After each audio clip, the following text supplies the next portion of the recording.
Hey guys, Jack here. Just wanted to do a video about haptics and how that applies to VR.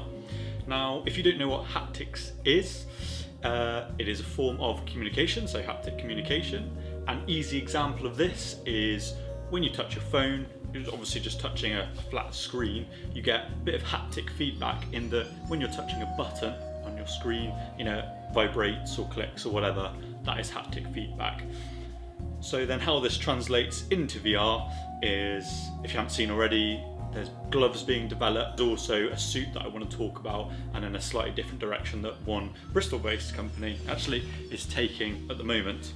Now the first three I want to talk about are all different variations of gloves.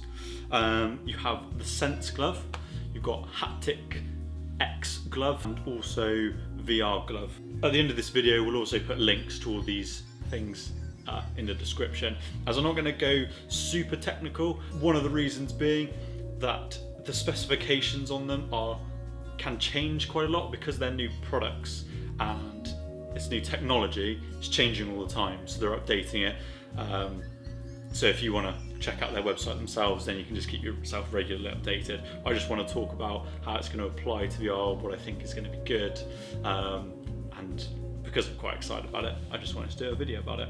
The gloves are the ones I'm going to talk about first. So you've got the Sense glove.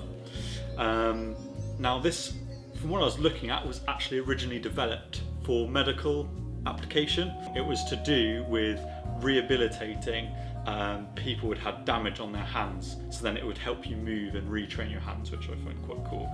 If you check out the glove, it's a big skeletal sort of thing. It goes on the outside of your hand. So if you were trying to use it in VR, it's a pretty bulky setup at the moment, and I think it's about 300 grams at the moment per glove. What I find really interesting with these gloves, which I haven't seen from any others so far, is that when you're grabbing something in the game, it will actually restrict your movement. So if you're grabbing a gun or just a can or a rock or whatever it is, your hand won't actually be able to go through it, which I think is really immersive, as even the games where you get a bit of sensation, I think you can still pass your hand through it. I don't know how that would feel, as I haven't tried any of these products myself, although I'd love to see what we can do this year. If you were to grab something, it actually restricts your movement because of how it's all set up, which I think is really cool. And again, with a lot of these technologies, they're only as the force that can be applied as well is based on your own strength, so you can never get bruises from it, but you can program your own properties into it. So if there's a certain type of material that you want to be able to feel while wearing these gloves, you can actually program that into the software with the gloves. The next one is Haptix. Similar sort of thing, so you can feel the texture, size and weight and impact of objects. So I imagine if you're catching it, you'll be able to feel the impact on your hand when you're playing with things. It's not quite as skeletal, but it's a whole glove that you put on, almost like a gauntlet. If you were back in the whatever century that they used to wear armor. It's got 3D tracking technology, which is cool, and also I was wrong about this as well. So this uses microfluidics, it's called. So it applies resistance to your hand when you touch objects. I don't think it works quite in the same way as Sense glove, in that Sense glove will restrict your movement, but I think when you're trying to grasp things with the Haptix glove, obviously if you're trying to squeeze something, it will resist when you're trying to touch it. At the moment, the limitation is that because of the power required for each glove, I think it needs to go into its whole own kind of power pack, which was quite big on the table. And because it's so intensive, you can only use one glove at the moment, so you couldn't have a pair of these on with the HTC Vive. But obviously they're going to be working on that to make that more commercial for the VR market. And the last point I wanted to mention as well, I kind of skipped through it, is that there's more than 100 points. They use air with this Haptix glove to displace your skin. So that's how they get this feeling of when you're touching something. And there's about 100 of those points that they can change to add more detail to that. So the last of the haptic gloves that I wanted to talk about is VR glove. they've gone for the they've tried to make this look more appealing, so it looks quite cool. It's got like yellow on it, and the design's much better than the other two. This is also wireless, which I don't think the other two are. It's got 360-degree thumb tracking, which is cool, and it's also got a rechargeable battery included. There's not too much to say on top of the VR glove. There are slight specification differences, like some of them have more, some of them have latency. So like the VR glove, it uses wireless and it's got like a 10 millisecond latency. So those are all things that are going to need to be improved to really fully get you immersed into VR when you're trying it. But yeah, those are the three cool ones. Again, as I said, I'll include a link in the description below so you can check out their website if you want. And if you type it in Google as well, there's lots of other demos of people, especially a lot of these have been demoed at the CES 2018 this year. Some of them are due to be ready this year, more likely to be, as a consumer, you'll be able to buy them next year. But as with all things VR at the moment, it's all pushing the boundaries, so some of them are going to be more difficult to kind of set up than others. Now the next kind of level is a whole body suit. So there's something some people are working on called a Teslasuit, which is a full body electric haptic suit, which is super cool. I mean, this is way better than the gloves, I think, because when you're playing VR, you want full body sensation, and this suit has full body tracking as well. So when you're in a game, you will get a full body avatar, so you could actually look at yourself.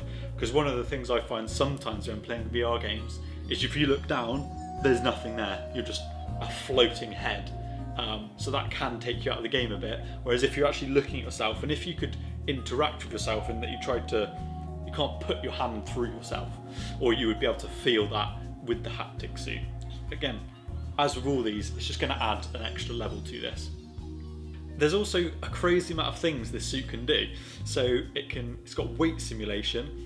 I mentioned motion capture, so the point of that is that it could replace controllers. So no longer will you need these controllers, it would be able to detect your fingers, obviously all the movements of your body. So then if you wanted to punch something or hold a gun and things like that, you would actually be doing that with your body.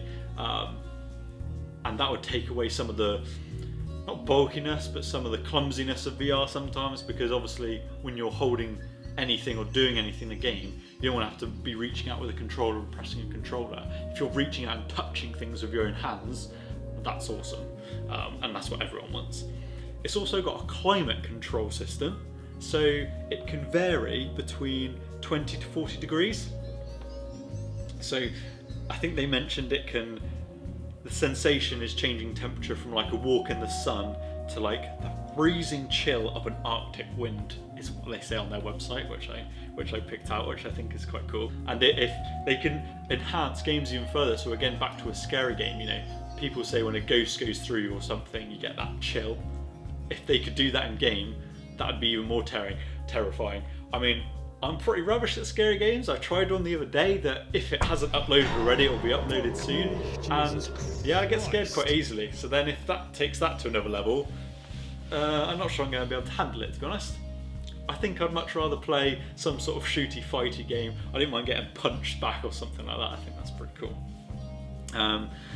And the whole suit is wireless. As with all the new headsets, they're starting to go wireless. So then you could be fully free in an environment, and if you can start increasing the range on this, like the possibilities are endless.